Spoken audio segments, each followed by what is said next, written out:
Buenos días, mi nombre es Wendy Guadalupe Ramírez Santiago. Es para la materia de física de tercer semestre. Mi profesora es María Alejandra Hernández Zúñiga. Este trabajo es para la Universidad Abierta y Estancia de México y trata sobre el motor eléctrico.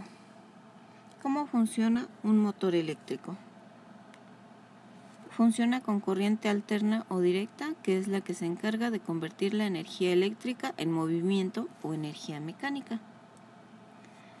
Un motor eléctrico funciona por medio de magnetismo, es decir, depende de la alineación de los polos de un imán, atrayendo o rechazando a otro imán.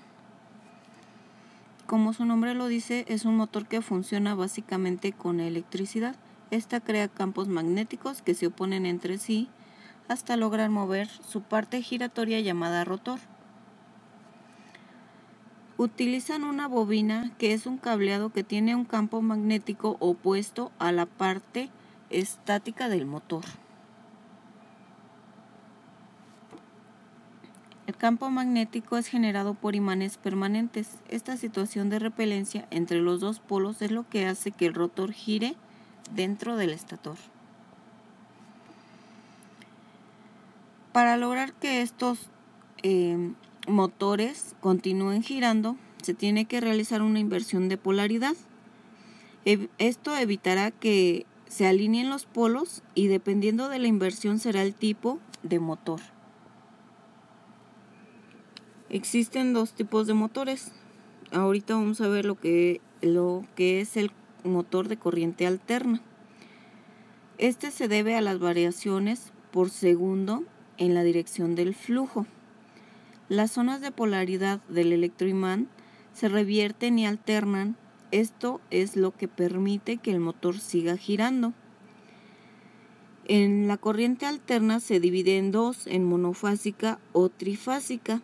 Para poder calcularla nos podemos apoyar en estas ecuaciones que nos dicen o se refiere a la potencia en voltios, la tensión en voltios, la intensidad de amperios, el coseno del factor de potencia y la tensión de línea de voltios. Para calcular la intensidad de amperios, tenemos que dividir la potencia en voltios sobre la tensión en voltios por el coseno del factor de potencia.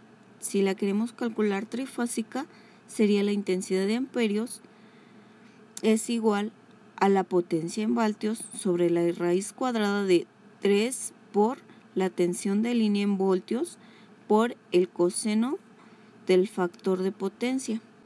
Aquí nos muestra un diagrama de cómo funciona esta corriente alterna. Va subiendo y bajando en una especie de zigzag o movimiento ondulatorio. Y bueno, pues esta corriente es la que se conecta directamente a la luz, lo que conocemos como enchufes.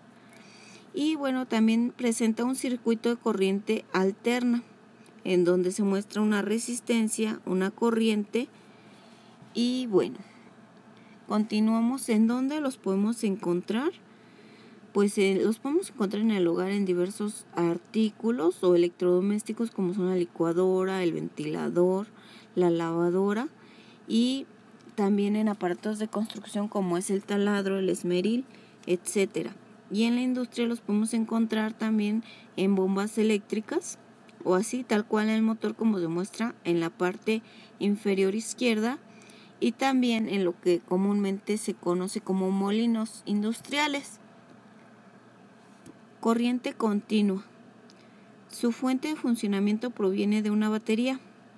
Para realizar la alternancia de forma artificial se utiliza un conmutador que interactúa adentro de un alternador de corriente, cambiando así la polaridad del campo magnético. Se puede calcular la intensidad de amperios dividiendo la potencia en voltios entre la tensión en voltios.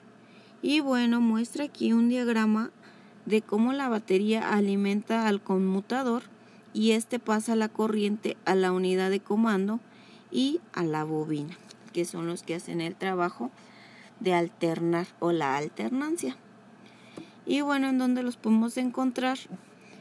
Pues los utilizamos comúnmente en automóviles, en equipos de transporte y las motocicletas.